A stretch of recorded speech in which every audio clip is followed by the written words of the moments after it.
We all know the nervous excitement of a blind date. You check your phone, you straighten your clothes, and you hope the stranger sitting across the table is exactly who they say they are. We trust the apps, we trust our gut, and we trust that a public meeting place is a safety net. But what happens when that first meeting isn't an interview for romance, but a selection process for a victim?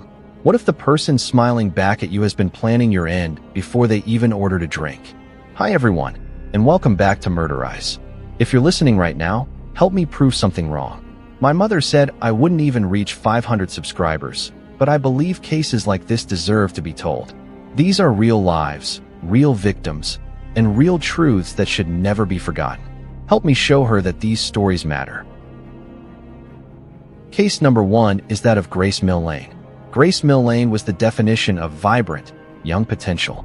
It was December 2018, and the British backpacker was on the trip of a lifetime in New Zealand, a country often cited as one of the safest in the world. It was the eve of her 22nd birthday, a moment that should have been a pinnacle of her youth. In the modern age, connection is just a swipe away, and Grace matched with 26-year-old Jesse Kempson on Tinder. He presented himself as a successful businessman, a little talkative perhaps, but charming enough to warrant a meeting. They met at the Sky City Entertainment Complex in Auckland, drank cocktails, and the CCTV footage from that night is hauntingly normal. You can see them laughing, touching, and enjoying the chemistry of a first date. It looked like the start of a holiday romance.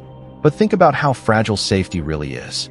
You trust the public setting, you trust the laughter, and you trust the person across from you not to be a monster. They returned to Kempson's hotel room at the City Life Hotel, and once that door clicked shut, the facade of the charming businessman crumbled. Grace never walked out of that room. While Kempson would later claim in court that Grace died during a consensual sexual encounter that went wrong, the so-called rough sex defense, his actions immediately following her death tell a story not of panic, but of chilling calculation. If you accidentally hurt someone you care about, or even a stranger, your first instinct is to help. You call 111. You scream for help. Jesse Kempson did none of that. While Grace's body lay lifeless on the floor of his apartment, he didn't check for a pulse. He checked his phone.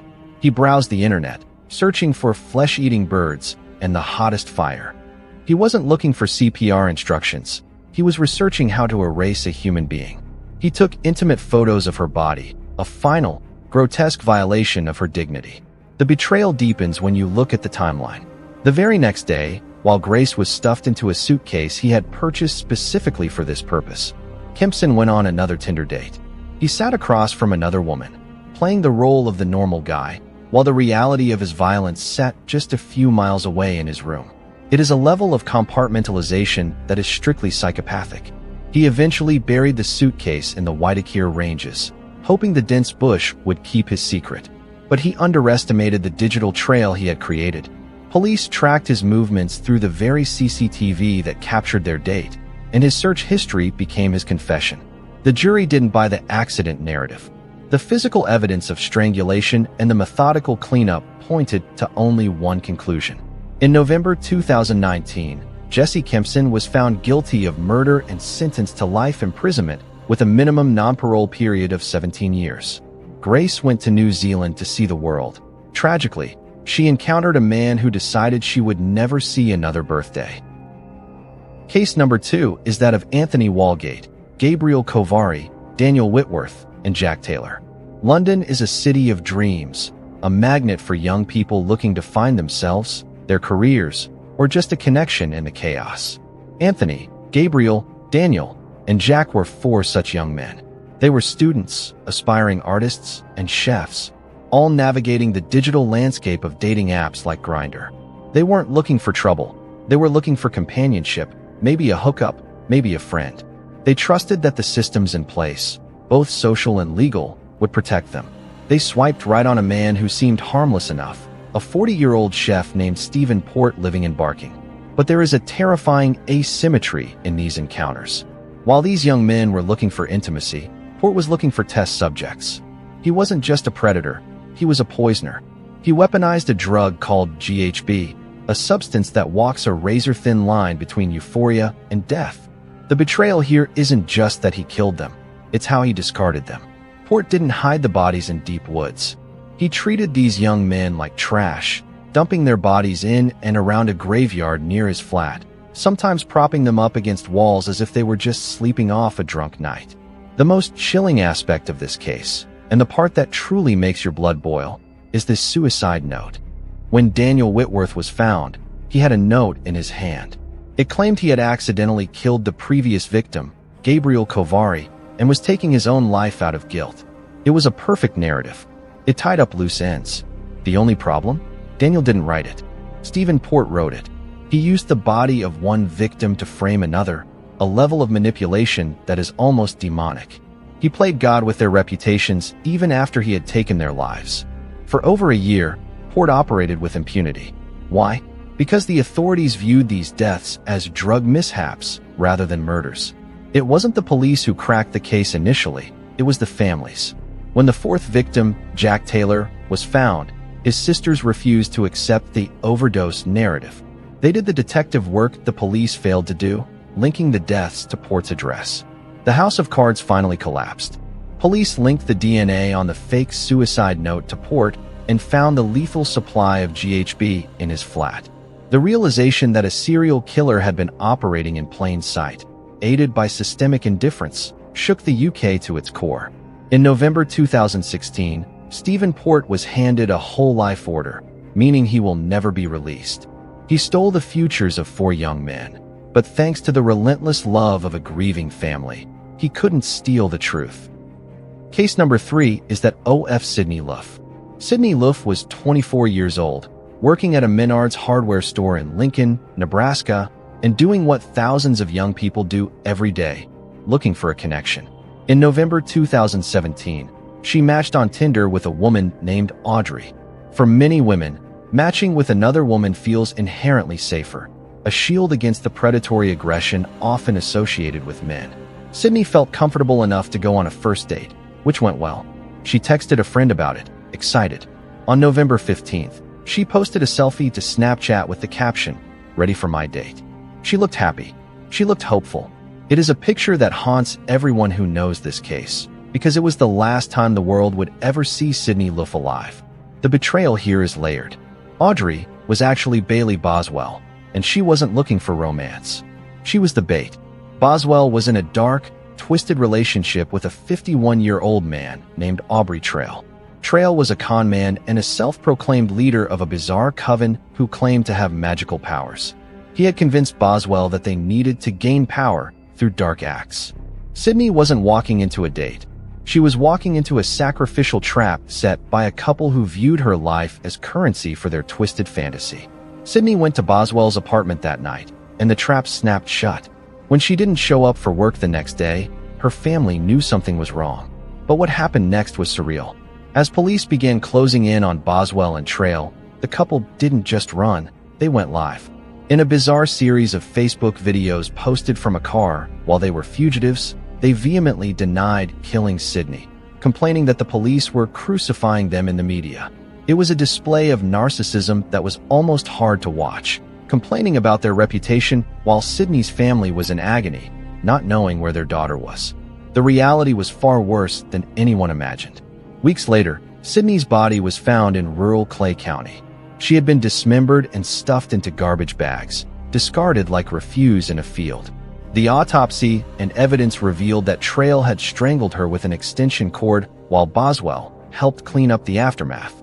The witchcraft and vampire claims Trail made in court tried to paint a picture of insanity or accidental death during a ritual, but the jury saw it for what it was, a cold-blooded thrill kill. The justice system responded with the full weight of the law. Bailey Boswell avoided the death penalty and was sentenced to life in prison without parole. Aubrey Trail, the architect of this nightmare, was sentenced to death. Sidney Luff swiped right hoping for love, but she was met with a level of evil that feels like it belongs in a horror movie, not the cornfields of Nebraska. Number 4 is that of Warriena Wright. Warriena Wright was known to her friends as Rye, a bubbly, fun-loving 26-year-old from New Zealand who was in Australia for a wedding. She was on the Gold Coast, a place famous for its surf, sun, and nightlife. Like so many travelers in a new city, she turned to Tinder to meet a local, perhaps for a tour guide or just a fun evening. She matched with 30-year-old Gable Tosti. On the surface, it was a standard setup. They met in the tourist hub of Surfers Paradise in August 2014, bought some alcohol, and eventually went back to his apartment on the 14th floor of the Avalon Tower. But this case carries a haunting digital ghost. Unlike most crimes where we have to guess what was said behind closed doors, we know exactly what happened because Gable Tosti recorded the entire encounter on his phone. What began as a night of drinking and intimacy slowly devolved into something chaotic and terrified.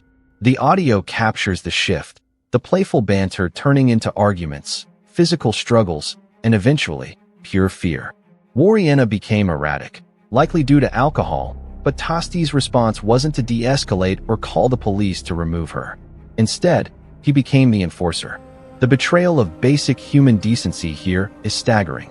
In the recording, you can hear Tosti restraining her. You hear him telling her she's lucky he hasn't thrown her off the balcony. And then, the critical moment. He forces her out onto the balcony and locks the glass door. Warriena was trapped. She was 14 stories up, intoxicated, terrified, and cut off from the only exit. In a desperate panic to escape the man who had just overpowered her, she attempted to climb over the railing to the balcony below. It was a fatal miscalculation. She slipped and fell to her death. Now, consider the actions of the man inside the apartment. A woman had just plummeted from his balcony. A normal person would call emergency services instantly, screaming for help. Gable Tosti did not call 000. He didn't rush down to check on her. Instead, he left the apartment. He wandered around the Gold Coast Entertainment Precinct. He bought a slice of pizza. He called his father and a lawyer. He seemed more concerned with the legal implications of the night than the human life that had just been extinguished. Tosti was charged with murder and manslaughter, with the prosecution arguing that his intimidation caused her to undertake the fatal escape attempt. However, the legal system requires proof beyond reasonable doubt. In 2016, a jury found him not guilty on both charges. They accepted that while his actions were morally questionable to many, he did not legally cause her death. Warriena Wright went on a date looking for fun and ended up broken on a driveway, while the man who locked her out walked free, leaving a family with only a recording of their daughter's final, terrified moments. Case number 5 is that of Robin West, Joan Brown, and Sarah Butler.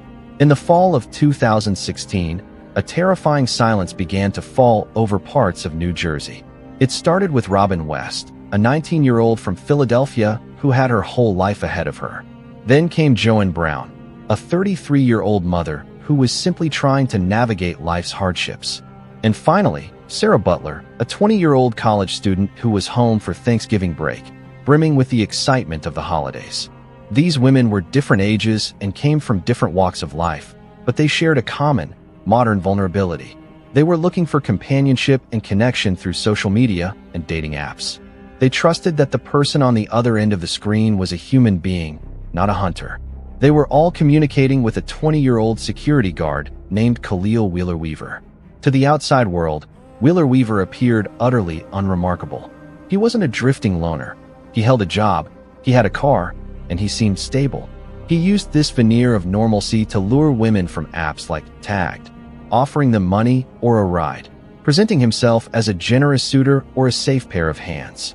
But this was a calculated mask. Once he had them alone in his vehicle, the generosity vanished.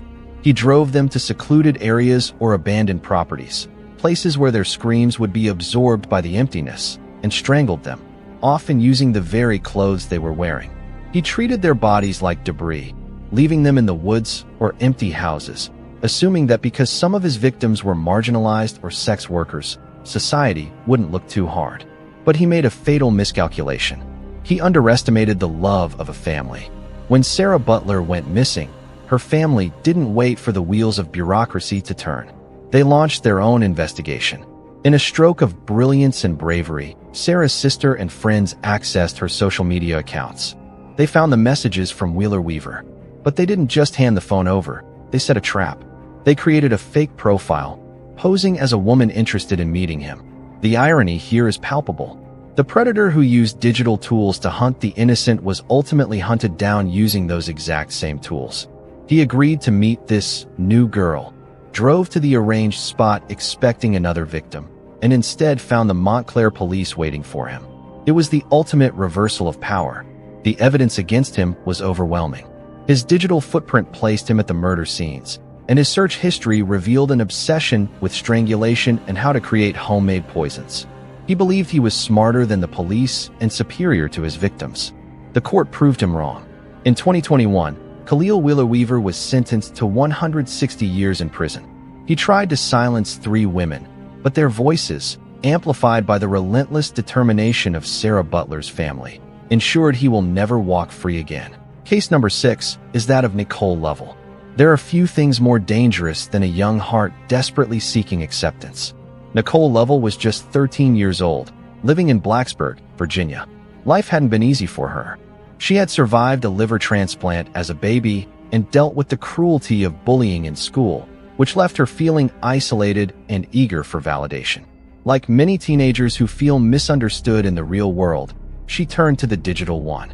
She found an app called Kik, and there she met someone who seemed like a dream, David Eisenhower. He was 18, a freshman engineering student at Virginia Tech, and a track athlete. To a 13-year-old girl, he was the cool, older college guy who finally saw her as special. But this wasn't a teenage romance. It was a cleanup operation. Eisenhower had been chatting with Nicole, but when he realized her age, panic set in. He wasn't worried about her well-being. He was worried about his reputation. He feared that if their communication got out, he could be charged with statutory rape or kicked off the track team. His solution to this potential embarrassment was monstrously disproportionate. He decided that to keep his secret, Nicole had to disappear. And he didn't plan this alone. He enlisted the help of a fellow student, Natalie Keepers. The betrayal here is twofold. First, Eisenhower lured Nicole out of her bedroom window on a cold January night in 2016 with promises of a secret date. She brought her favorite blanket, thinking she was going on an adventure with her boyfriend. Instead, he drove her to a wooded area and stabbed her to death. Second, there is the cold, intellectual detachment of Natalie Keepers. She and Eisenhower had treated the murder like a school project. They met at a fast food restaurant to plan the logistics, discussing how to kill a child over soft drinks. Keepers later spoke about the thrill of being part of something secret, revealing a complete sociopathic disconnect from the reality of taking a human life.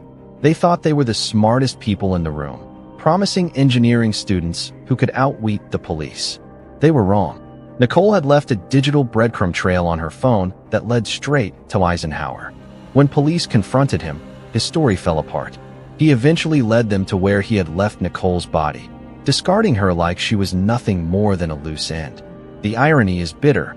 Eisenhower killed Nicole to protect his bright future and his reputation. In doing so, he destroyed both completely and ensured his name would forever be associated with the cowardly murder of a child. David Eisenhower was sentenced to 50 years in prison. Natalie Keepers, for her role in the planning and accessory to the crime, was sentenced to 40 years. Nicole Lovell fought death her whole life, surviving organ failure and surgery, only to have it delivered by 2 people who treated her life as an inconvenience. Case number 7 is that of Ingrid Line. Ingrid Line was the kind of person who dedicated her life to caring for others. A 40-year-old mother of 3 and a nurse at a Seattle medical center, she was the bedrock of her family. After a divorce, she was cautiously stepping back into the dating world, hoping to find a partner to share in the joy she had built. In April 2016, she matched with John Robert Charlton. He seemed charming enough online, and when they arranged to go to a Seattle Mariners baseball game, it felt like a safe, classic American date. She texted her friends that she was going out, and neighbors saw them leaving her home in Renton, Washington, looking like any normal couple heading out for a Friday night. But the normalcy of a baseball game masked a terrifying reality. John Charlton wasn't just a date. He was a man with a turbulent, violent history and a deeply disturbed mind. After the game, they returned to Ingrid's home, her sanctuary, the place where she raised her children. We often think of stranger danger as a dark alleyway, but the most dangerous moment is often when you invite the stranger across your threshold. That night, inside the home filled with her children's toys and photos, Charlton murdered Ingrid. The horror of this case isn't just the killing. It is the absolute dehumanization that followed. Charlton didn't just take her life. He tried to dismantle her existence. He dismembered her body in her own bathtub, using a pruning saw. He then drove her SUV to a different neighborhood and discarded her remains in recycling bins, as if she were nothing more than household waste. The discovery was made by a homeowner who noticed a uniquely heavy bag in his bin, opening it to find a human foot. It is a detail that shocks the conscience. A woman who spent her career healing bodies ended up having hers treated with such utter contempt. The police work was swift. They traced the GPS in Ingrid's car and her phone records, which led straight to Charlton. When they interviewed him, his indifference was chilling. He claimed he had been too drunk to remember what happened, a convenient blackout that tried to absolve him of the methodical cleanup he had performed. He had even replaced the plumbing trap in the bathroom sink to hide forensic evidence, proof that his mind was working with crystal clarity. The blackout defense didn't hold water. Confronted with the overwhelming physical evidence, Charlton pled guilty to first-degree murder. In 2018, he was sentenced to nearly 28 years in prison. Ingrid Line went looking for a companion to share a ballgame with. Instead, she met a man who stole a mother from her 3 children. Case number 8 is that of Francia Ruth Ibarra. We often talk about seeking chemistry with a partner, that intangible spark that makes a first date feel like the start of something special. Francia Ruth Ibarra, a 26-year-old former English teacher living in Leon, Mexico, was looking for exactly that. In 2016, she matched with Emmanuel Delaney Valdez Bocanegra on Tinder. On paper, he was an ideal match. He was also 26 and a former medical student, projecting an image of intelligence and stability. Francia was cautious. She met him several times in public places like cinemas and cafes, building trust slowly. By December, she felt safe enough to visit his apartment to watch movies. She believed she was deepening a relationship with a future doctor. But the chemistry Emmanuel was interested in wasn't romantic, it was corrosive. The betrayal in this case is rooted in the most dangerous entitlement a man can possess: the refusal to accept no. While in his apartment, Emmanuel propositioned Francia for sex. She refused. She didn't want to move that fast. In a sane world, this is a boundary to be respected.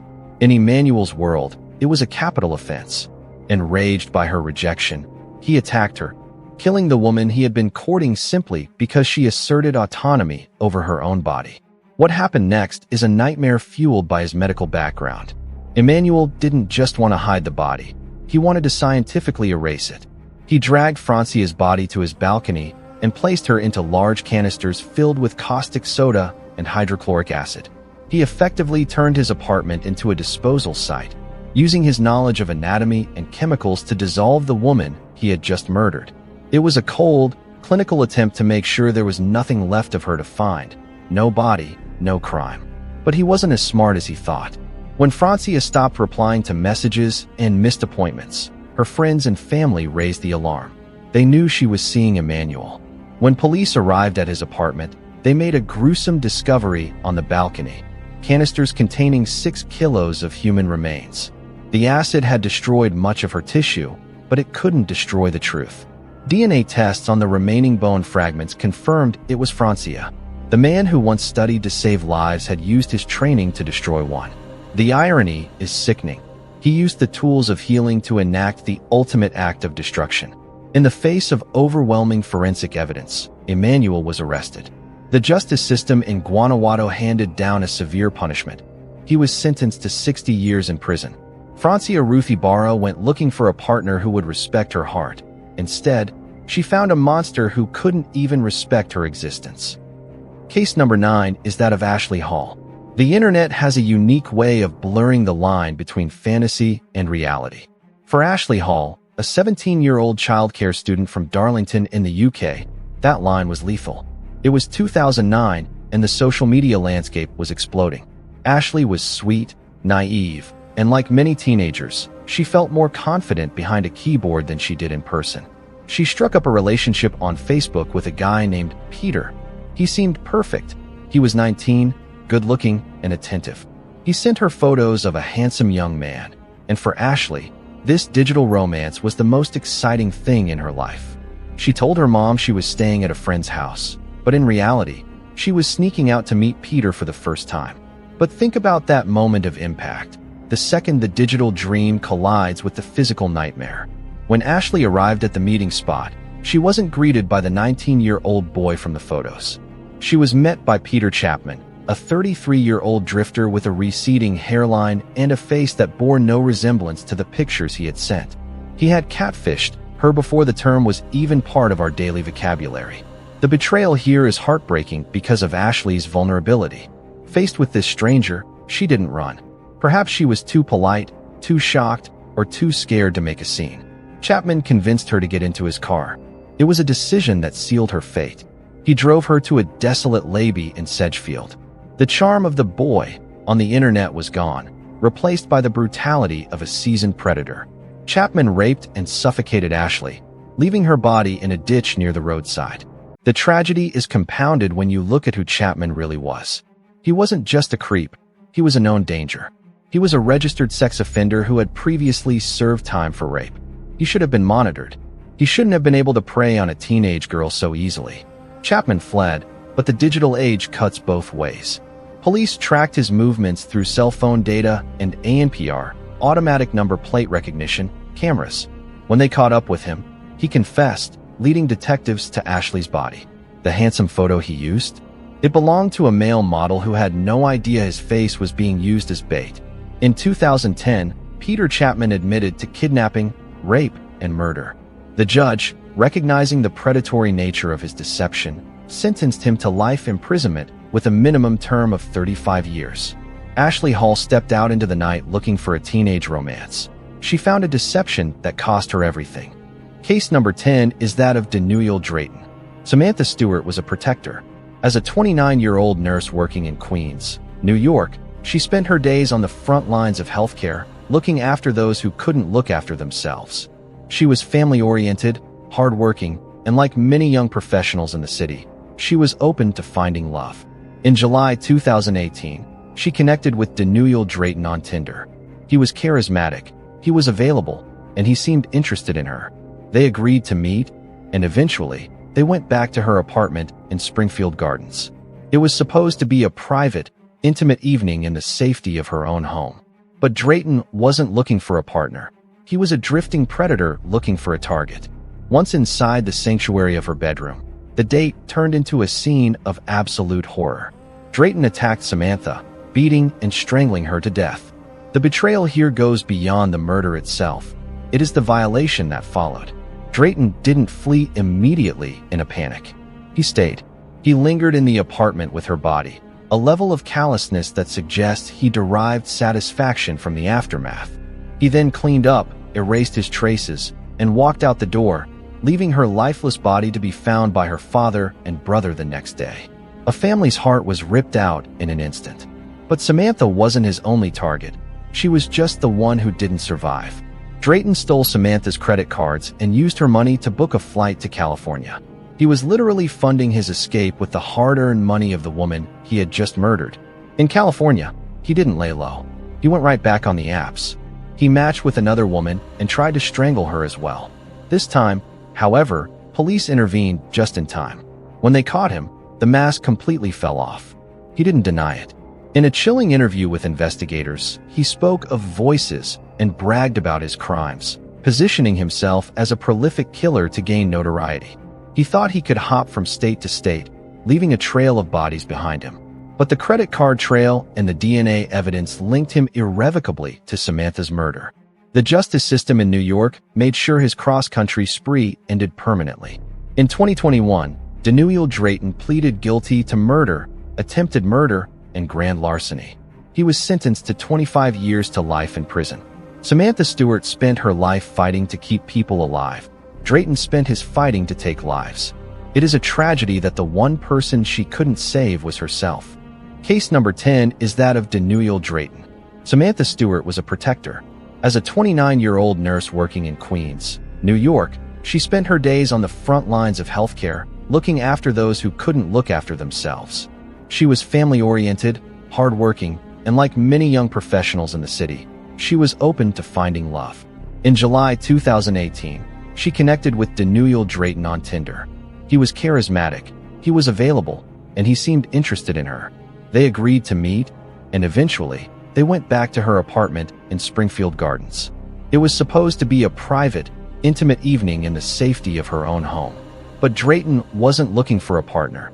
He was a drifting predator looking for a target. Once inside the sanctuary of her bedroom, the date turned into a scene of absolute horror.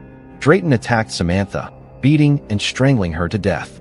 The betrayal here goes beyond the murder itself. It is the violation that followed.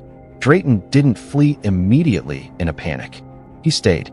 He lingered in the apartment with her body, a level of callousness that suggests he derived satisfaction from the aftermath. He then cleaned up, erased his traces, and walked out the door, leaving her lifeless body to be found by her father and brother the next day. A family's heart was ripped out in an instant. But Samantha wasn't his only target. She was just the one who didn't survive. Drayton stole Samantha's credit cards and used her money to book a flight to California. He was literally funding his escape with the hard-earned money of the woman he had just murdered. In California, he didn't lay low. He went right back on the apps. He matched with another woman and tried to strangle her as well. This time, however, police intervened just in time. When they caught him, the mask completely fell off. He didn't deny it. In a chilling interview with investigators, he spoke of voices and bragged about his crimes, positioning himself as a prolific killer to gain notoriety. He thought he could hop from state to state, leaving a trail of bodies behind him. But the credit card trail and the DNA evidence linked him irrevocably to Samantha's murder. The justice system in New York made sure his cross-country spree ended permanently. In 2021, Daniel Drayton pleaded guilty to murder, attempted murder, and grand larceny. He was sentenced to 25 years to life in prison. Samantha Stewart spent her life fighting to keep people alive. Drayton spent his fighting to take lives. It is a tragedy that the one person she couldn't save was herself.